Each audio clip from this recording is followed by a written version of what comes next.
Narito na ang mga pinaka nakakatakot na video sa buong mundo. At paalala, pag napanood mo to'y dapat mag-subscribe ka sa channel para hindi ka dalawin ng masamang espiritu. Kaya't kung ready ka na, ano pang hinihintay mo? Ready? Tara na!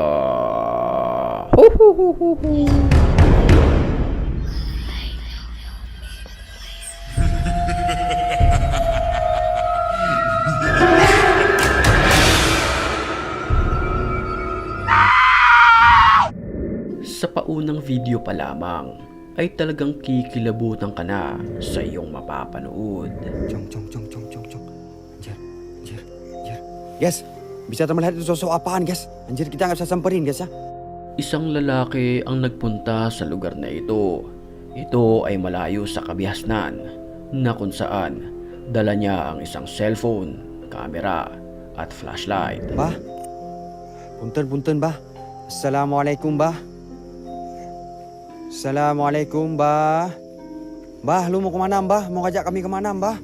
Bah? Sa kanyang paglalakad sa lugar, walang ano-ano'y na-videohan niya ang isang nakaputi na ito na nakatayo lamang di kalayuan mula sa kanyang kinatatayuan. Subhanallah walhamdulillah wala ilaha illallah Allahu akbar. Bah. At ang pinakakapansin-pansin dito, para ba itong nakalutang sa hangin? Nakakapangilabot naman ang estatwa na ito. Habang kinukunan kasi ng video ay walang ano-ano'y bigla na lamang itong tumayo at gumalaw ng kusa.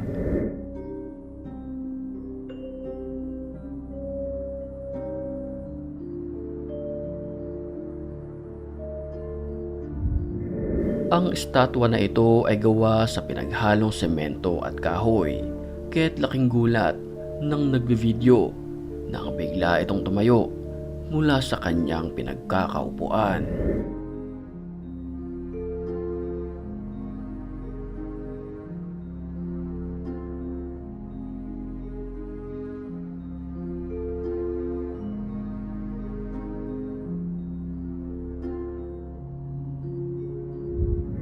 Huling-huli naman sa videong ito, ang animoy isang nakakapangilabot na muka na sumulpot na lamang sa pagitan ng mga salamin sa isang train station na ito.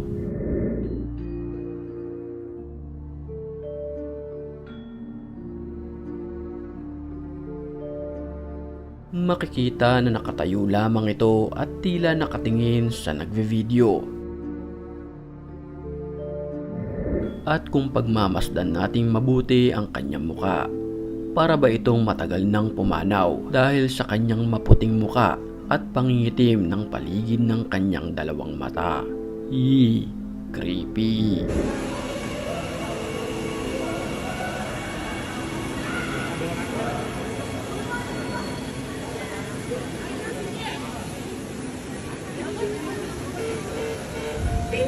Isang lalaki ang naglakas loob na maglaro ng Ouija board sa kanyang bahay na kung saan ginagamit ito sa paghahanap at pagtatawag ng masamang espiritu. What the hell happened then, guys?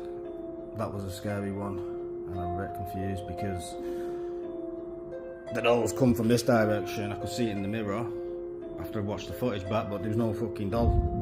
Nag-set up siya ng kamera para ma-videohan ang anumang mangyayari. I'm not joking, Wilson. I need to know where you fucking hid her. Come on, fucking move it. Nang walang ano-ano'y parang may isang dumaan sa salamin, dahilan para ito'y mabulunan.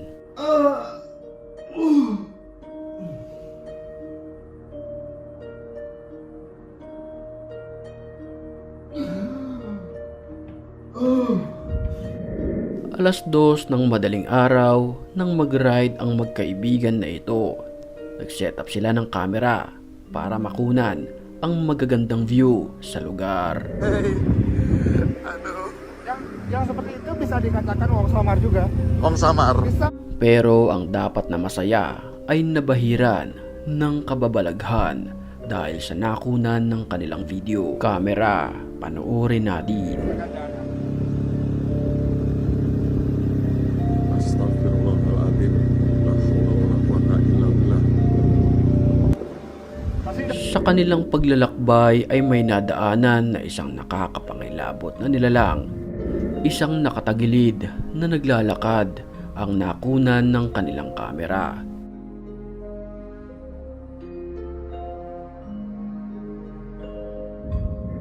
Ang ipinagtataka lang nila, bakit narito ang nilalang na ito wala namang mga bahay sa lugar. For sure, kinikilabutan ka na sa mga oras na ito. Hating gabi naman nang makunan ng video ang isang babaeng nakaputi, tila nagduduyan. Nang mapansin niya na kinukunan siya ng video ay bigla itong tumigil.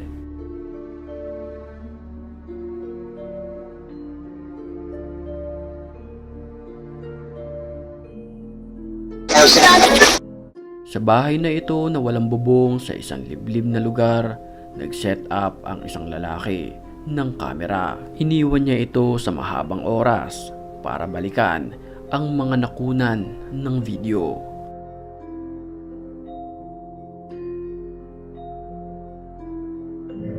Lumipas ang ilang minuto, ito ang lumabas sa kamera. Isang animoy nakakapangilabot na nilalang. Ito ay papalit-palit ng pwesto. Ang itsura nito ay puti ang kanyang muka. Itim ang paligid ng kanyang mga mata. Nakasuot ng kulay puti. At para bang may minamasdan-masdan sa paligid.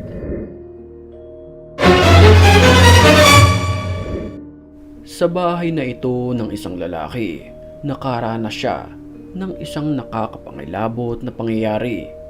Kinunan niya ng video ang anamoy isang ingay na nagmumula sa lugar na ito.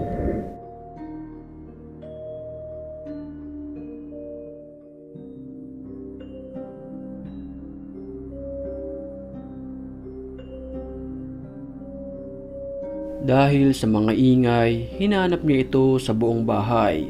Binuksan niya ang pintuan at walang ano-ano'y ito na ang kanyang nasaksihan.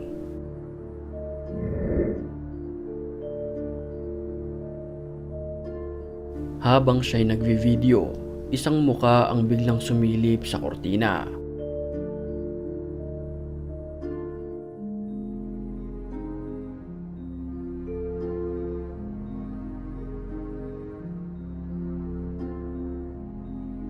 At dahil narito ka pa, patiin muna natin sa mga oras na ito ang mga certified matapang.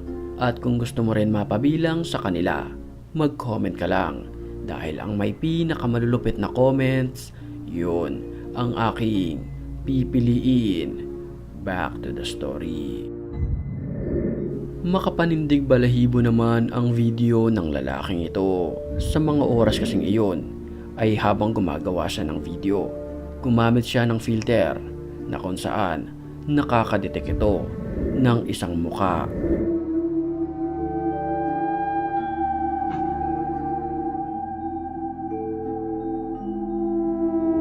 Kita akan menunjukkan bahwasanya saya sedang sedih. Unti-unting bumukas ang cabinet at dito lumabas ang isang filter na kung saan ina-identify nito ang muka sa video.